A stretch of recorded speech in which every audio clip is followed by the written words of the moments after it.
Hello YouTube, this is Morgan, Airspeed Prime here with my next Boruto anime review. This one's going to be for episode 209, which is called The Outcast. So, we had a week break, we didn't have an episode last week. It was actually the first break in quite a while. I can't even remember when the previous break was, so that was kind of interesting. But we're back here, we've just sort of finished a manga arc.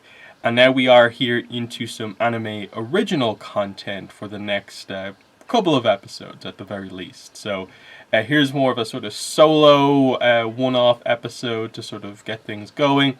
And then it looks like we're heading into more of a Konohamaru focused arc and more related to Boro's cult. So that all seems really, really good. That I don't really feel like this will take away from the momentum that the series had too much. And in general, I think they've just done a great job with these sort of in-between new anime arcs.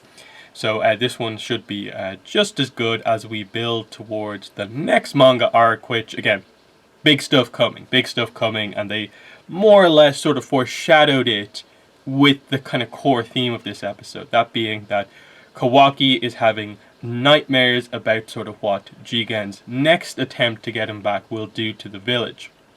He envisions basically everyone dead, is specifically focused on, I suppose, the Uzumakis, that he feels his presence here in the village is going to cause so much damage, destruction, devastation to the village, and he feels he's going to basically get Naruto, Boruto, Himawari, Hinata killed.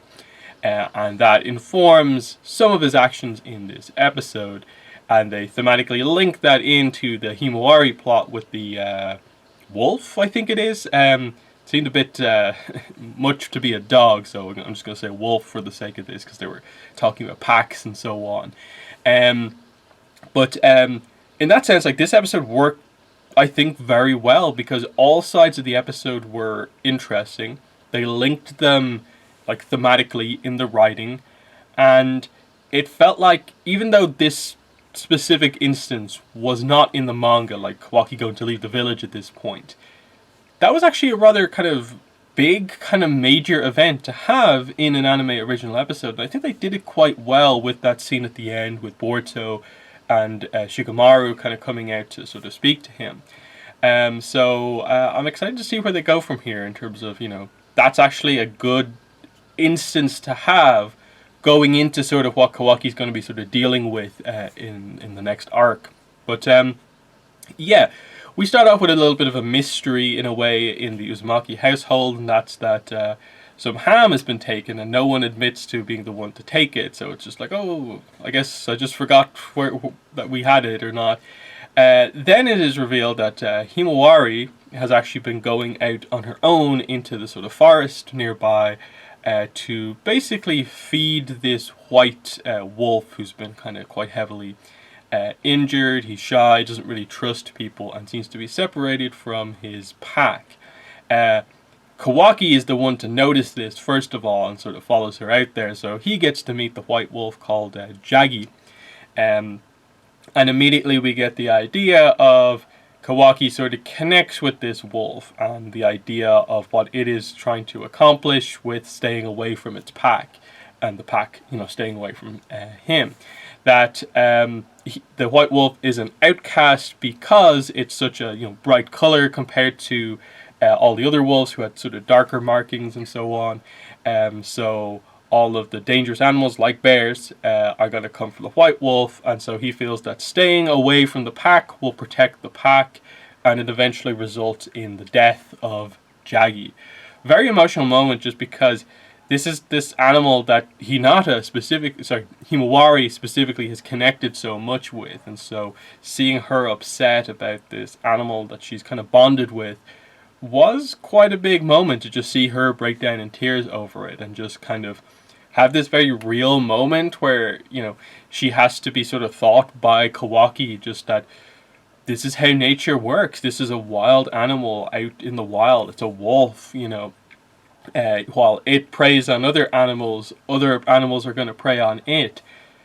This happens, and he did this. He was on his own but this ultimately helped to protect the rest of the pack, and that's what he would have wanted. And in that moment, you immediately connect the dots between what he just said and his own situation.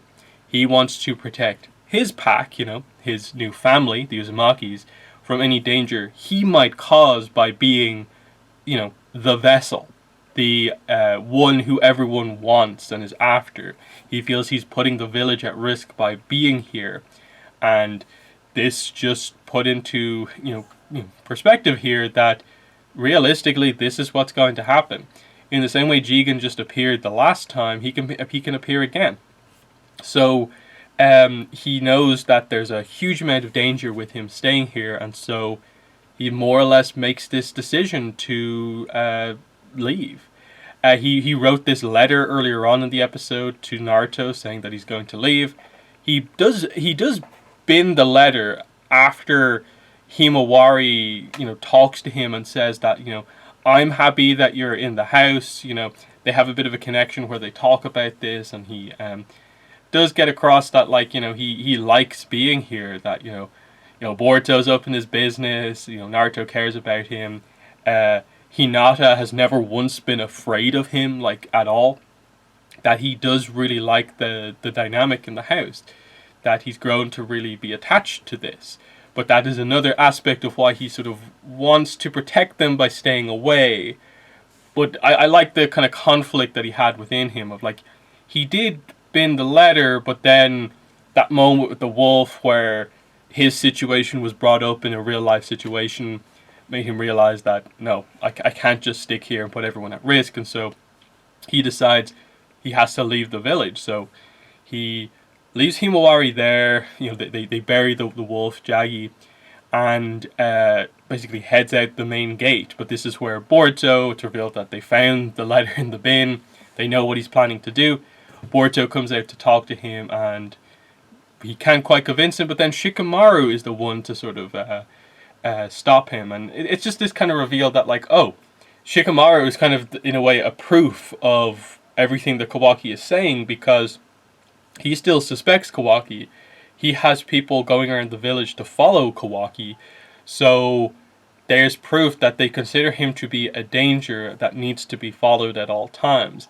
And I like the point that Shikamaru made, which is just that, yeah, I am suspicious of you, and I think pretty much anyone else in the village would be suspicious of you. But the person making the decisions is Naruto, and he's the one person who isn't suspicious of you. And so we respect our leader. That's what we do in the village, and we agree with his opinion. If you are part of the village, we are basically going to treat you that way. And so, they agree with Naruto here. So it was just that perspective of Shikamaru very much comes at Kawaki from the perspective of just, he is cautious, he is a planner. We know that that's what Shikamaru is like. It makes sense for him to be in that position. He doesn't hate Kawaki. He's a bit frustrated that Naruto is being so idealistic about him, but ultimately he sees the general point that's being made here. That, so far Kawaki hasn't really done anything wrong as such, and sees some value in sort of what Naruto is actually trying to accomplish here. So I thought that was good, and just kind of a kind of real moment of just that, okay, the villagers may be somewhat cautious around you, but it's not it's not as bad as you sort of think it is, and just Boruto kind of convincing him that this is where you need to be. And so it just ends on this note of no, he's not going to leave right now. He has the people there who support him, and especially in this coming back to it, and it's he goes out to Himawari, who's at the grave of Jagi, and it's yeah, we can come back here multiple times. So that's just a nice thing to get across, that they did a really good job further developing Himawari and Kawaki's relationship, which we hadn't had too much time to do. Just establishing, here's something that they have that is sort of specific to those two.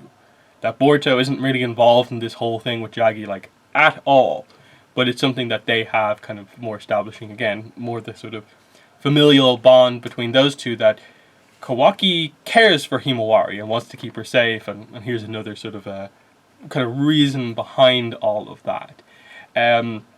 So overall, like I love the way that this episode kind of linked everything together, and it was just another nice Kawaki character moment episode. That it made sense that the type of character that he is, what he's experienced, what just happened. Of course, he would consider the option of I should leave the village to protect the village, even though that would hurt the people who sort of do care about me. But they're not taking that exact approach. So I like what they did. The tease for the next coming episodes, I assume it's going to be at least a couple of episodes, is that Konohamaru and Sai are going to be sent to investigate Boro's cult.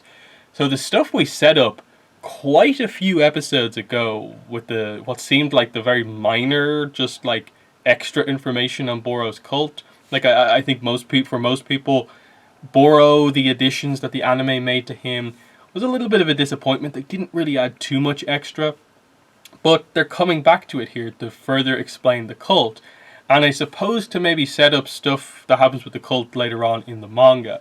So very interested to see what they do, because like we saw Delta in the preview. It looks like there's going to be some major action. It looks like Konohamaru is going to get sort of emotionally invested in what's going on here. So he looks to be the focus. That's good. But the big thing with Konohamaru is always, are they just having him be the focus so he can get kind of smacked around again? Like, that's what we really, really don't want. It's become so... it's such a kind of meme in a way of just, oh, Konohamaru's finally going to do something. Oh, no, he just got defeated again. Oh, no. And it's just a situation of, he's meant to be skilled. He's a Jonin, and he's like one of the more notable Jonin in the village.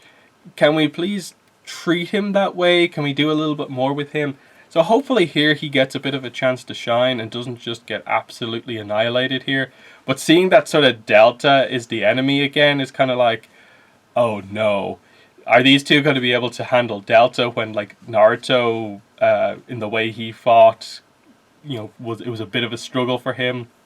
I don't know how they're exactly going to handle this, so that's a bit of a weird one. So, I'm excited to learn more about the cult. They did set up some stuff with some of the cult member characters from before.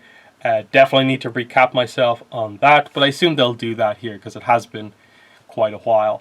So, very interesting where they're going here. And by the looks of things, based on the fact that the opening that we have currently features stuff from upcoming manga arcs, we're going to get back to that as well. So, I don't think we're going to be stuck in anime original stuff for like too long, because they seem to be getting through the content relatively quickly, and there's probably a better point for a bigger break of episodes coming up soon. So I think they have it planned out pretty well. But they're my thoughts on this week's episode. In the comments, let me know what your thoughts were, but that has been the video. Thanks for watching, and bye.